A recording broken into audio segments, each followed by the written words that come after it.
You went on a hunting trip with Big Ben back in 2020.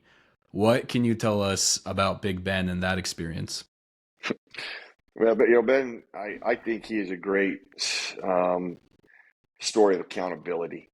You know, he makes, and then before I even say anything further, I just have people check themselves.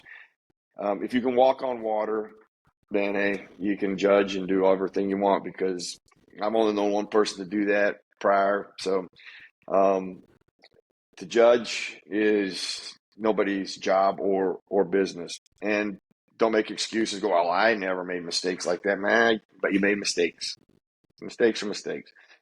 He made some mistakes early in his career, and I got asked to mentor him. And I remember Mr. Rooney Art asked me to do that. I hung the phone up, and I was thinking, man, he's not a babysitter. I'm like, what am I gonna tell Ben? I mean, his kid's 26. He's not a great dad. Really?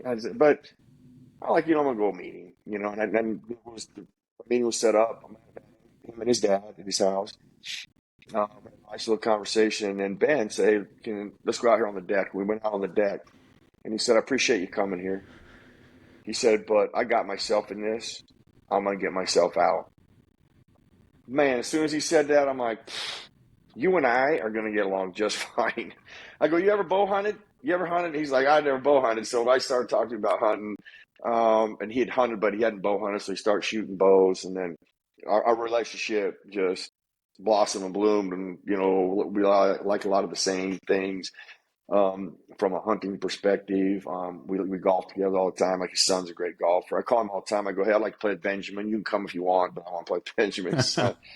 And so we went on this hunt of salmon. I took him to Salmon, Idaho. I had a bunch of good friends from Idaho still, and they have some of the best places, some of the roughest country in America, up in Salmon, Idaho. I mean, just straight up and down.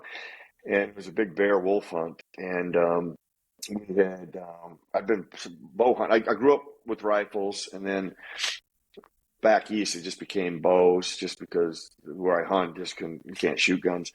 And so we took about 6 months where we really worked on our shooting and being accurate and that, and all the safety precautions that go along with it. And they're going to be long shots. They can be anywhere from 200 yards to 800 yards. And so we went on a bear hunt together, and I ended up getting the first bear, and I shot it about 650 yards.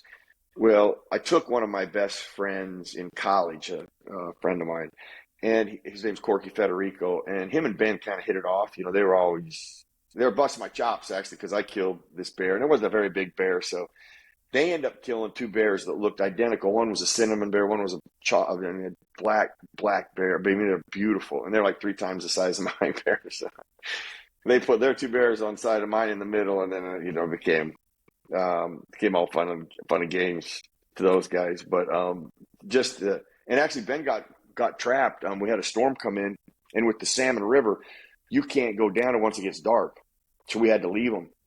And now they prepare for this. It isn't like it's the first time it's happened. It happens a lot. So they leave tents and stuff there when they know it's getting dark and they're not going to make it out of the mountains. And so they had to stay the night.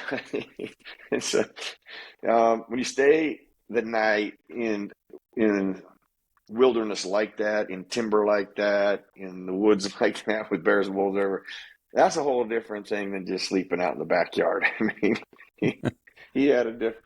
He acted like I did it on purpose. I'm like, why? Listen, I didn't control when the sun went down. I'm like, I'm the one up there getting you out of the mountain or not getting you out. But yeah, I just say a fabulous time. We hunt quite a bit. We went on an elk hunt together a couple years ago, and he's a good man. He's a great dad and great husband, and that's what I admire so much about him. I love that story because I grew up with Philip Rivers and Big Ben and kind of that quarterback class, and Yeah. so it's always cool to hear personal stories like that because I loved Ben on the field. I mean, obviously did a lot for Pittsburgh, but to hear that he's a great person off the field too, it's great. Yeah, that guy that gets lost, because when a guy makes a mistake, sometimes Yeah. they never people don't ever forget that, and they hold that. Why they do, I'll never understand because I go back to I can't walk on water either, and that's something I practiced too. I wasn't like I've always done that. I've been a person that I'm like, wait a minute, you don't even know probably any of the details, and you're making judgments. There's really moments of self-reflection. I'm looking at myself, going, okay, you're an idiot. Shut up. Okay, you know nothing about the person. What are you doing? And you act like you can walk on water. I just sunk like a brick. So I'm like, well, I better shut my mouth.